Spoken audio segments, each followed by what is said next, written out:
Hi, I'm Serena. The day is March 15th, 2023, and we're going to be talking about the Nine of Cups.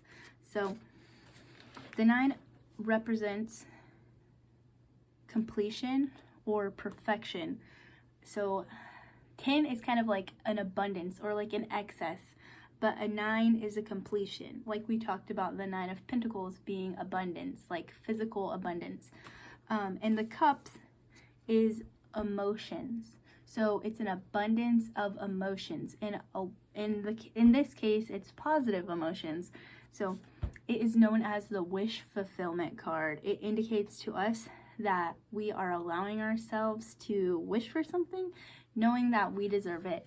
So some keywords for the cards are victory, happiness, passionate love, deep joy, blessings, and gratitude.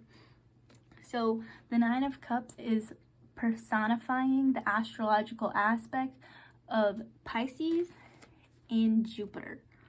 Yeah, Jupiter and Pisces, sorry. So Jupiter is the planet of expansion and fortune, and Pisces is the sign of compassion, generosity, and transcendence. So this tells us that the Nine of Cups signifies transcendence of emotional expansion through compassion and generosity. So it also signifies the expression of compassion towards others or from others, which would trigger feelings of gratitude, deep joy, or happiness. So it's about giving, receiving, and especially about emotional abundance at this time. Emotional abundance in regards to like happiness or blessings. It's about gratitude. It's about being grateful. If you can see all of his cups at the bottom, he is standing very proudly. He has worked really hard because the 9 signifies not only an abundance, but also like the manifestation of abundance. It's something that we've worked hard for. So it's allowing yourself to wish for something and knowing you deserve it, and in turn, a victory. So it also signifies fortune attained through generosity and transcendence. In reverse, the Nine of Cups signifies reaching a manifestation of something we thought we wanted, and we might have been expecting to feel differently, but what we might have been wishing for was something superficial, oppressive, or lustful. So it's kind of about like getting a job title because you wanted to be an executive, and now you're an executive and you're like, I don't really feel the way that I expected to feel. This isn't how I wanted to feel. So it's an indication of a lack of fulfillment or happiness due to aimlessness or laziness. So this is an essential lesson in life for us to learn when we actually manifest something that we didn't necessarily want or that didn't bring us the satisfaction that we were hoping for it to make. And this is again in reverse, or depending on the situation in question. So if this is the case, it is a suggestion moving forward to focus more on the feeling that we wish to manifest rather than the superficial. And this will bring you the fulfillment that you desire. So advice from the Nine of Cups, regardless of its position, is to open yourself to nurture. Be open to be nurturing and be open to others being nurturing towards you. Yeah, it's a card about nurturing because we're talking about deep joy, blessing, gratitude. Those only come through nurture of other people and through nurturing ourselves. So it's a card of not only like loving other people and showing compassion towards them, deep joy and love, it's also about showing those things to yourself. So it's about self-love or self-care, and this can create gratitude in yourself for yourself. So it's an indication that we should release control of a situation that doesn't necessarily need it. Are we being overbearing? Is there a potential for us to be overbearing in a situation?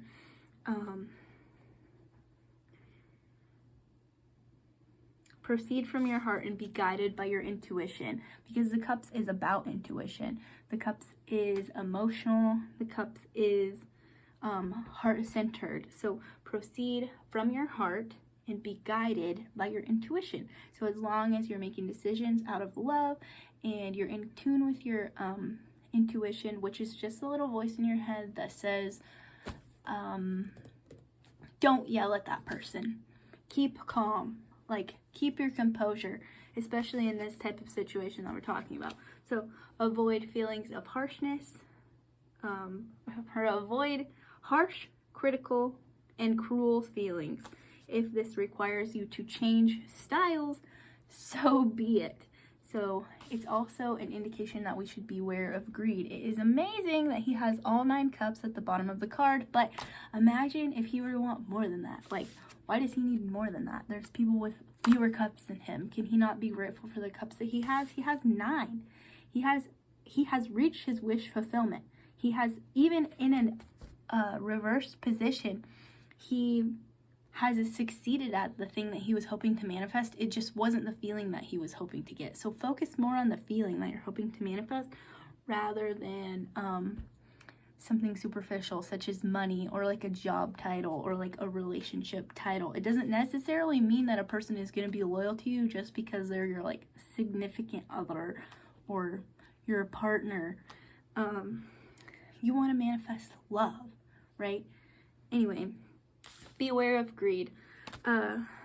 This whole sort of opening yourself up to nurture and releasing control of the situation and being guided by your intuition and changing the way that you are, if you tend to be critical, harsh, or cruel or judgmental, reminded me a lot of like an overly critical parent. Parents that are overcritical tend to kind of get onto their kids for really insignificant things that could just go unnoticed if the parent would just like release control of the situation. Like, allow your kids to be like children. It's okay that they're making a mess. It's okay that they're being kind of loud. Like, I don't know, that's just the kind of mom I am, and that's just what it reminded me of, because parents that are overly critical create very anxious children, and that anxiety like lives inside of them forever until they like, by the grace of God, are able to like work through that in therapy or on their own through like self-reflection. So yeah, the 9 of Cups, like, ideally would be the type of parent that is just like nurturing. Like, a Pisces can be very nurturing. They're very self-sacrificial. I know my husband is a Pisces, and like, I know for a fact that he would like die for me or my child, and that's like 9 of Cups energy to me, especially in expansion.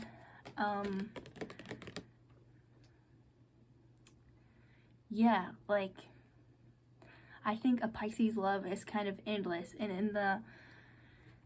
in the planet Jupiter, like when Jupiter is in Pisces, like, I think that is like such a good place for it to be as far as like really true deep love is concerned. Anyway, I digress. Advice from the 9 of Cups, in addition to what we've already spoke of, is that the wheel is always turning and time passes, and moments like this don't last forever. This moment is filled with harmony and deep joy. Fully open yourself and don't miss this moment. So is there anything that we can do to try to like extend this moment? Are there any sort of steps that we can take to like really savor this moment? One suggestion that I would have for you is to kind of practice mindfulness on a daily basis. A lot of people kind of want to start doing meditation whenever they're really stressed, but I think personally that the best time to start doing meditation or even just mindfulness techniques is whenever we are in a good place mentally, because then it doesn't feel as like stressful. There's not as many things that are like plaguing our mind. And that is just a really healthy habit to have, and that mindfulness is going to allow us to like extend our gratitude into the following weeks and months and years, and allow us to maintain these cups that we have. But like I said, the wheel is always turning, time passes, things happen that we don't really have control of. So just if you're in a good position right now, especially emotionally, take it for, I was going to say take it for granted. Don't take it for granted. Just listen to your intuition and follow your heart, and your 9 of Cups moment will last as long as you need it to like really kind of sustain you through any hard times that might come up in the future. So where do you look for true happiness, and where do you find it?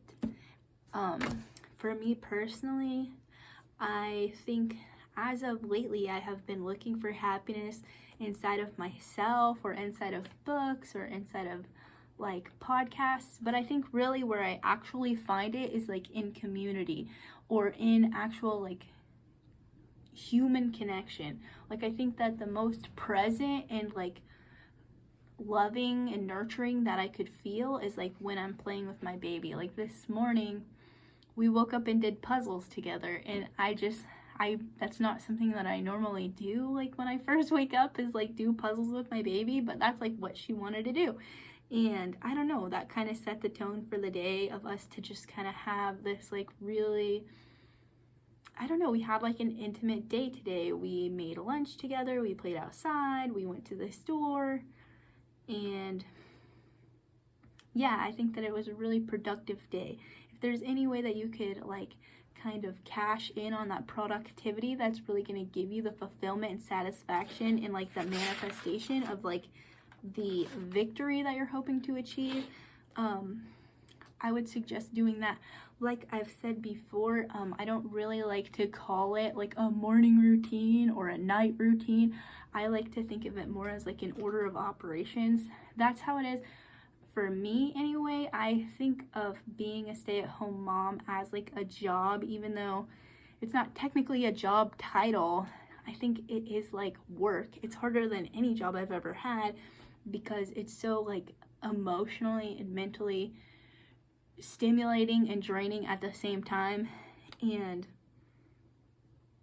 yeah, so thinking of it more as like an order of operations, and anybody can do this, you don't have to have children, as a way for your day to function correctly, like how a job has to function correctly, has helped me to kind of rewire that part of my brain that like really doesn't want to get up and get myself ready, because a lot of my fundamental personality is based on the fact that like I was neglected a little bit as a kid, and I don't always feel like taking care of myself. I don't always feel like getting up and brushing my teeth and washing my face, and that might not be because I was neglected. It might just be because I'm freaking lazy. But either way, rewiring and reframing the morning routine and night routine, as cute as those videos are, it's like, let's just get down to the bare bones of what we need to do to be productive, and let's like focus on those things and call it an order of operations. Like yeah. Anyway, so where do you look for happiness and where do you find it?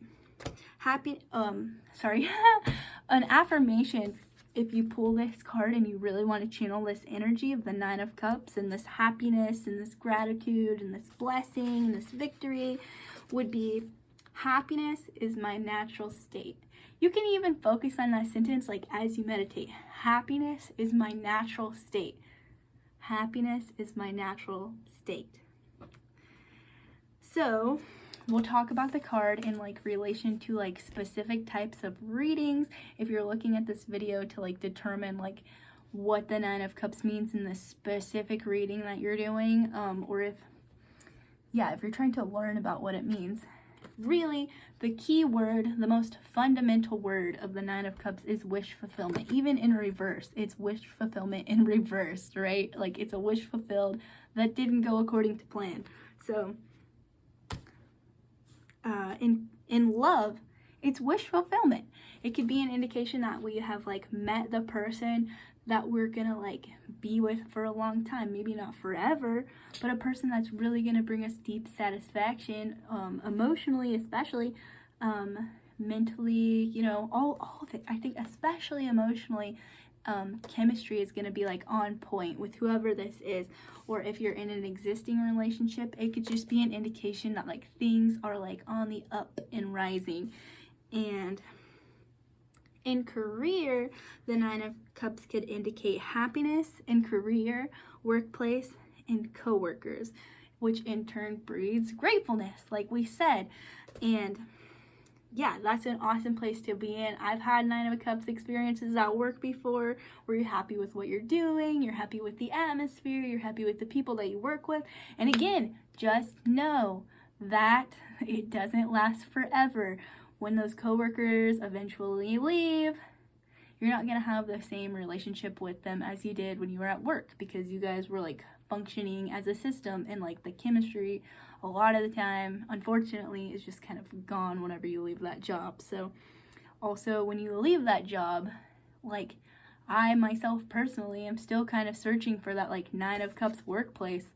And I don't know, I guess I should have just been more grateful for what I had when I had it, because sometimes I kind of wish that I could go back. As much as like I wasn't happy with the pay that I was making, I was happy with the atmosphere, I was happy with what I was doing, I was baking cakes, and I was happy with my coworkers, and I was very, very, very grateful. But then as my coworkers started to drop off one by one, and I don't know, people were coming in and I didn't really like them, and my pay was still bad, like, I don't know, I just got ungrateful. I was like, anyway, like we said, the wheel is turning, be grateful. If you're in love, right? If you're in love, be grateful for that person. How can you extend gratitude to them? How can you allow them to like extend nurture to you? Are you a person that kind of like shields yourself off from love? If so, how can you open yourself up to being nurtured? And how can you cultivate that nurturing energy inside of yourself? Whether you're a man or a woman,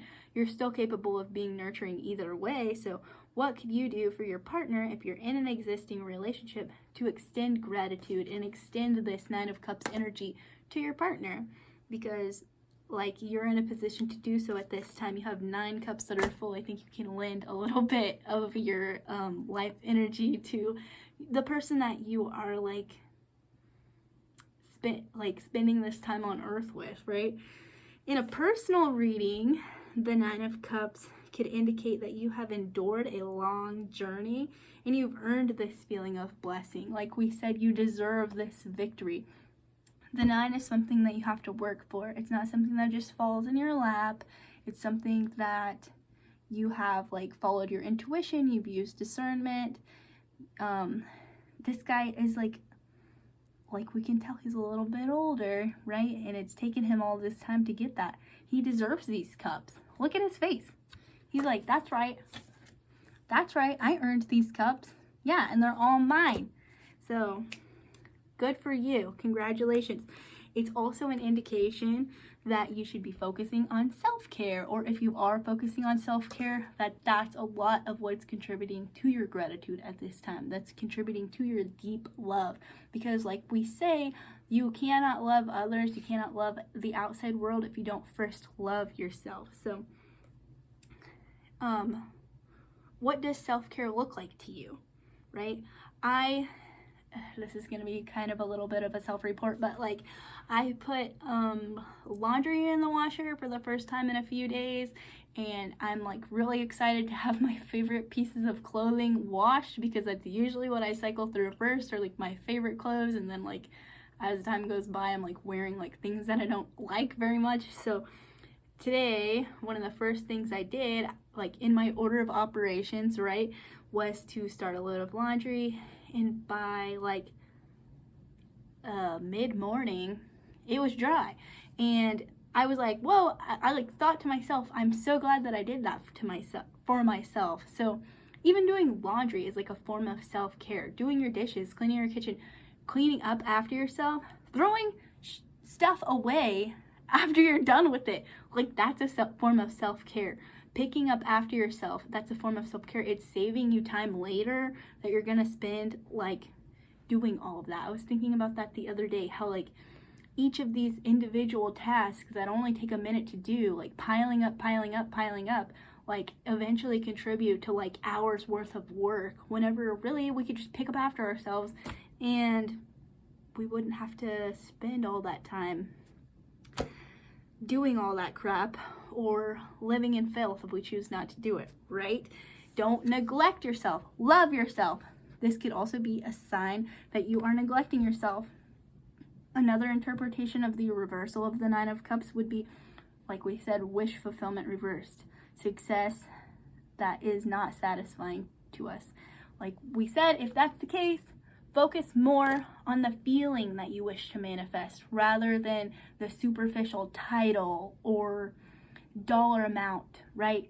If we're at work and we're making the amount of money that we want, that doesn't necessarily mean that we like our coworkers or we like what we're doing or we're happy with the atmosphere. It might be like the most boring desk job where everyone is like a total dud and your boss freaking sucks. So manifest the feeling that you want.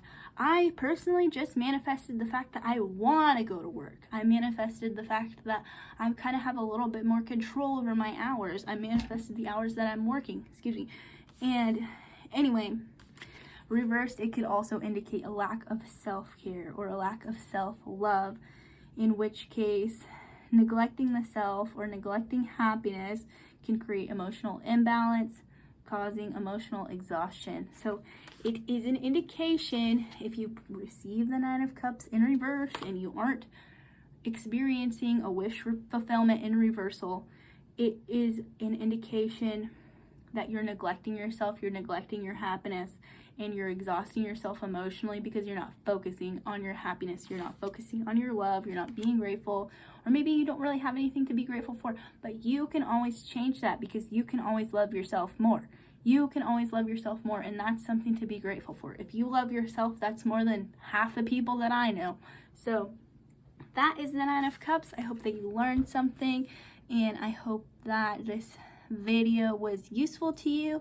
If you don't know, now you know. I pull a card almost every day and dive really deep into the meaning of not only the Thoth, but also the Rider-Waite and a couple other interpretations. I have like 7 books that I pull information from and like make these videos for you guys, and I'm working on getting better at them.